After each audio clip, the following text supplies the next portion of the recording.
देखेंगे साइंस का। वीडियो बहुत ही इंटरेस्टिंग है, तो वीडियो को शुरू से लेकर लास्ट तक वॉच कीजिएगा और वीडियो आपको कैसा लगता है कमेंट में बताइएगा। दोस्तों में शेयर भी कर दीजिएगा और चैनल पे यदि आप नए हैं तो चैनल को सब्सक्राइब भी कर दीजिएगा। इससे पहले का वीडियो यदि आप देखना चाहते हैं तो इस चैनल पे अपलोड है, जाके आप देख सकते हैं। चलते हैं हम अपने क्वेश्चन की तरफ।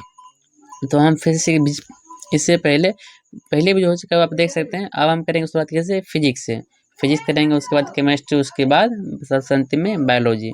तो हम फिजिक्स का हम पहला क्वेश्चन यहाँ पे शुरू कर रहे हैं।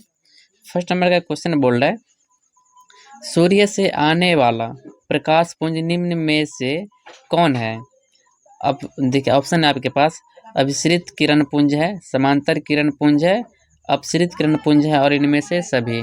जो सूर्य से जो प्रकाश आता है वो मतलब सरल रेखा में भी आता है, इसको भी ध्यान में रखिएगा, हमेशा सीधी रेखा में गमन करता है। लेकिन वहाँ से जो प्रकाश आता है तो हर प्रकाश एक दूसरे के समांतर होता है। कैसे होता है? एक दूसरे के समांतर होता है। तो बोलेंगे प्रकाश मतलब सूर्य से आने वाली प्रकाश एक दूसरे की क्या होती है? समांतर होती है। तो हम किसको टिक करेंगे? ऑप्शन बी को, समांतर प्रकाश पुंज। ठीक है, तो उम्मीद है कि आपको समझ में आ गया होगा। अब चलते हैं सेकंड क्वेश्चन पे। सेकंड क्वेश्चन बोल रहा है, निम्नलिखित में से कौन उत्तल दर्पण से बना काल्पनिक प्रतिबिंब है। आपको बताना है कि उत्तल दर्पण से बना प्रतिबिंब को चुनना है। ऑप्शन ए आपके पास उल्टा एवं आवर्धित होता है। मतलब उत्तल दर्पण से कैसा प्रतिबिंब बनता है? उल्टा एवं आवर्धित बनता है। देखिए उल्टा कब बनेगा? जब वास्तविक बनेगा तभी उल्टा बनेगा। यदि आभासी बनेगा तो हमेशा सीधा बनेगा। लेकिन उत्तल दर्पण एक ऐसा दर्पण जिसमें कि हमेशा क्या बनता है? आभासी बनता है। जब आभासी बनेगा तो उसमें उल्टा तो बनेगा नहीं। तो उल्टा की वजह से इसमें बोल रहा है उल्टा एवं आवर्धित। उल्टा तो बनता है, उल्टा किसमें बनता है? जब वास्तविक बनेगा। लेकिन उत्तल में वास्तविक बनता ही नहीं, तो हमेशा उसमें क्या बनेगा? सीधा। ऑप्शन बी आपके पास सीधा एवं छोटा। हाँ, उत्तल दर्पण में हमेशा कैसा? छोटा प्रतिबिंब तो बनता है, इसलिए इसीलिए उसका यूज कहाँ करते हैं?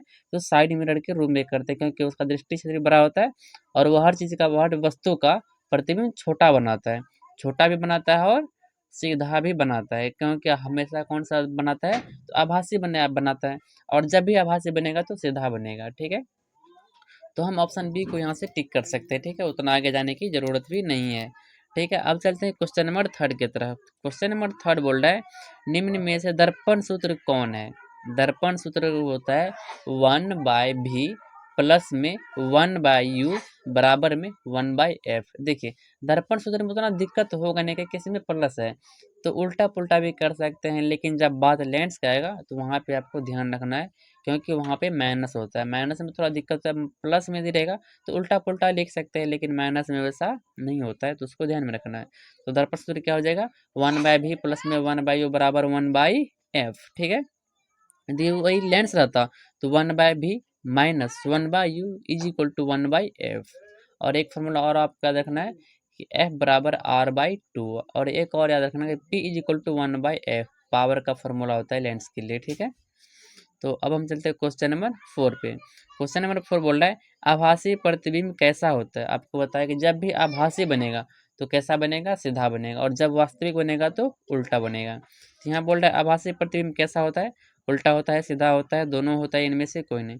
तो आभासी का बात किया तो आभासी में क्या बनता है? सीधा। जब वास्तविक रहता है तो क्या बनता? उल्टा। ठीक है, तो यहाँ हम आभासी है तो किसको टिक करेंगे? सीधा को। क्वेश्चन नंबर 5 को देखते हैं।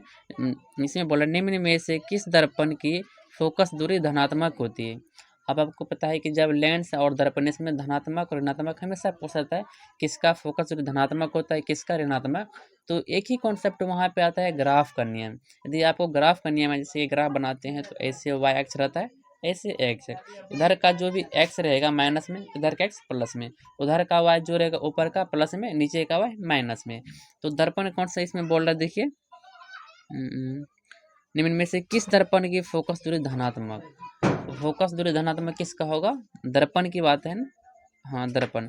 तो देखिए इस साइड का क्या होता है? नेगेटिव, इस साइड का पॉजिटिव। तो फोकस दूरी धनात्मक किसका होगा? उत्तल दर्पण का जो फोकस दूरी होता है किस साइड होता है? इस साइड। तो उत्तल दर्पण का फोकस दूरी क्या होगा?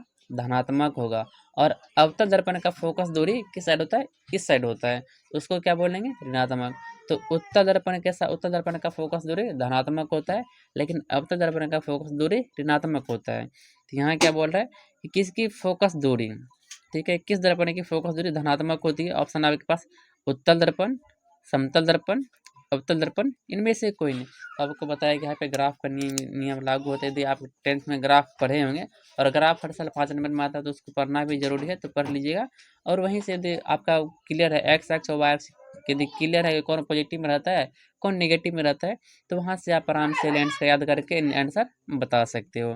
ठीक है, तो हम किसको टिक करेंगे, उत्तल दर्पण को। ठीक है, तो अब चलते हैं क्वेश्चन नंबर 6 की तरफ। बोल रहा है निम्नलिखित में से कौन उत्तल दर्पण की फोकस दूरी जिसकी वक्रता त्रिज्या 32 सेंटीमीटर है। ठीक है, कौन सा दर्पण बोल रहा है, उत्तल दर्पण की फोकस दूरी उसका कितना है, सॉरी उसका वक्रता त्रिज्या आपके पास दिया हुआ है, कितना है, वक्रता त्रिज्या है 32 सेंटीमीटर और पूछा क्या है, फोकस। तो 32 सेंटीमीटर यदि वक्रता त्रिज्या है तो एफ बराबर होता है r/2। ठीक है, तो यदि पे हम यहाँ पे फोकस निकालेंगे तो ऊपर में रखेंगे 32 और नीचे में रखेंगे 2, का एफ बराबर r/2 होता है, तो r की जगह पे रख देंगे हम 32 और नीचे में रख देंगे 2, तो कट के कितना आ जाएगा, 16 आएगा। अब यहाँ पे देखना है प्लस माइनस में भी ध्यान देना है। दर्पण कौन सा बोल रहा है, उत्तल दर्पण। तो उत्तल दर्पण का जो फोकस दूरी होता है कैसा होता है, अभी ऊपर बताए थे कि धनात्मक होता है। अवतल दर्पण का फोकस दूरी ऋणात्मक होता है। तो यहाँ पे उत्तल दर्पण है तो हम किसके साथ जाएंगे, प्लस के 16 के साथ, ना कि माइनस के 16 के साथ। तो यहाँ पे देखिए प्लस का 16 कहाँ पे है, ऑप्शन ए है माइनस का 8 सेंटीमीटर, ऑप्शन बी में है प्लस का 8 सेंटीमीटर, ऑप्शन सी में है माइनस 16 सेंटीमीटर, सॉरी हाँ सेंटीमीटर, ऑप्शन डी में है प्लस का 16 सेंटीमीटर। तो उत्तल दर्पण है तो इसलिए हम प्लस के साथ जाएंगे। हम किसको टिक करेंगे, प्लस का 16 सेंटीमीटर, हमारा आंसर सही हो जाएगा ऑप्शन डी। तो क्वेश्चन नंबर 7 में बोल रहा है निम्न में से आवर्धक शीशा यानी कि मैग्नीफाइंग ग्लास इंग्लिश में इसको बोलते हैं, कौन है। जो उत्तल दर्पण होता है, उत्तल दर्पण उसी को हम बोलते हैं आवर्धक शीशा, याद रखना। उत्तल दर्पण को आवर्धक शीशा बोलते हैं और इसी को इंग्लिश में क्या बोलते हैं, मैग्नीफाइंग ग्लास। इंग्लिश में मैग्नीफाइंग ग्लास कभी इंग्लिश में होता है पर उसको हिंदी में ही लिख दिया जाता है। मैग्नीफाइंग ग्लास बोले या फिर आवर्धक शीशा, किसको बोलते हैं, उत्तल लेंस को। ठीक है, उत्तल लेंस, दर्पण नहीं, उत्तल लेंस याद रखना है। तो हमारा 8 नंबर का क्वेश्चन, हाँ 8 नंबर का नहीं 7 नंबर का हो गया। अब देखते हैं क्वेश्चन नंबर 8 बोल रहा है आपके पास कौन सी लेंस में वास्तविक एवं आभासी दोनों प्रकार के प्रतिबिंब बनता है। तो ऐसा कौन सा लेंस है, हाँ लेंस की बात है, ऐसा कौन सा लेंस जिसमें कि आभासी भी बनता है और आभासी भी बनता है और वास्तविक प्रतिबिंब भी बनता है। तो वो सिर्फ एक ही लेंस है, कौन सा, उत्तल लेंस। उत्तल लेंस में वास्तविक भी बनता है और आभासी भी बनता है। और दर्पण का बात करें तो अवतल दर्पण में क्या होता है, आभासी भी बनता है और वास्तविक भी बनता है। और वास्तविक का आभासी का बनता है जब फोकस और ध्रुव के बीच रखते हैं। तो अवतल दर्पण में कौन सा प्रतिबिंब बनता है, आभासी बनता है और सीधा बनता है। और वस्तु से क्या होता है, वस्तु से शायद छोटा या बड़ा, हम कन्फ्यूज है थोड़ा, तो उसको आप देख लीजिएगा। ठीक है, लेकिन उसमें भी आभासी, अवतल दर्पण में आभासी बनता है और उत्तल लेंस में आभासी भी बनता है और वास्तविक भी बनता है। तो हम यहाँ पे किसको टिक करेंगे, उत्तल लेंस को, क्योंकि उसमें आभासी बनता है और वास्तविक भी बनता है। देखिए वीडियो का लेंथ बड़ा हो सकता है, क्या कि इसमें कॉन्सेप्ट में हम क्लियर कर रहे हैं ताकि आपको दिक्कत ना हो। तो वीडियो बोरिंग तो होगा नहीं, क्योंकि इसमें कॉन्सेप्ट है, तो उतना टेंशन नहीं लेना है कि वीडियो इतना बड़ा लेंथ जा रहा है, उससे कोई दिक्कत नहीं। आपका कॉन्सेप्ट क्लियर होना चाहिए।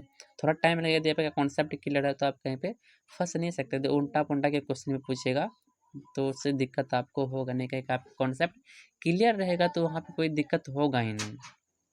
तो अब हम चलते हैं क्वेश्चन नंबर किस पे, 9 पे। क्वेश्चन नंबर 9 बोल रहा है दाढ़ी बनाने के लिए कौन सा दर्पण का उपयोग किया जाता है। ठीक है, तो दाढ़ी बनाने के लिए किसका उपयोग करते हैं, अवतल दर्पण का प्रयोग करते हैं। ठीक है, जहाँ पे वस्तु को कहाँ पर रखा जाता है, जहाँ पे हम लोग जो बैठते हैं तो P और F के बीच रखा जाता है, इसलिए वो हमें सीधा दिखाई पड़ता है, यानी कि फोकस और ध्रुव के बीच रखा जाता है किसको, आदमी को, इसलिए उसका दाढ़ी बनाया जाता है। और उसमें क्या होता है कि छोटा छोटा भी दाढ़ी बड़ा आकार में दिखता है। ठीक है, अवतल दर्पण में। तो अब हम चलते हैं क्वेश्चन नंबर 10 पे, जो कि हमारा लास्ट है। ठीक है, बोल रहा है किसी माध्यम में अपवर्तनांक म्यू का मान होता है। तो यदि आप पढ़े हैं किसका, अपवर्तन का नियम, देखिए परावर्तन के 2 नियम है। ठीक है, उसको याद रखना है, और अपवर्तन के भी 2 नियम है। तो अपवर्तन का जो सेकंड नियम है जिसको कि स्नेल का नियम बोलते हैं, ये भी पूछ देगा कि परावर्तन का दूसरा नियम को क्या कहते हैं, स्नेल का नियम। उसमें क्या बोलता है, साइन आई बटा साइन आर, म्यू बराबर साइन आई बटा साइन आर क्या होता है, नियतांक होता है। तो वही बोल रहा है कि म्यू का मान क्या होता है, तो म्यू इज इक्वल टू क्या होता है, साइन आई बट्टे साइन आर। ठीक है, तो ऑप्शन हमारे पास बी में है, जो कि राइट है। और 2011 में पूछा गया है, 2021 में, 2023 में, तो क्वेश्चन इंपॉर्टेंट है। इससे पहले दाढ़ी वाला जो बताए थे, दाढ़ी बनाने के लिए किस दर्पण का उपयोग किया जाता है, तो अवतल दर्पण का देखिए 2011 में, 2015 में, 2016 में, 2021 में और 2024 में पूछा गया है। तो क्वेश्चन हम जो भी करवा रहे हैं क्वेश्चन इंपॉर्टेंट है, ये ना लगे कि आपको हम मजाक कर रहे हैं। जो भी क्वेश्चन यहाँ पे मिलेगा इंपॉर्टेंट क्वेश्चन मिलेगा, तो उसको आप ध्यान से देखिएगा और समझिएगा। कॉन्सेप्ट भी बता रहे हैं, तो इससे रिलेटेड भी क्वेश्चन आएगा तो आपको दिक्कत तो होगा ही नहीं, क्या है कि हम उसका कॉन्सेप्ट उतना पहले ही बता देंगे, ठीक है। तो अब हम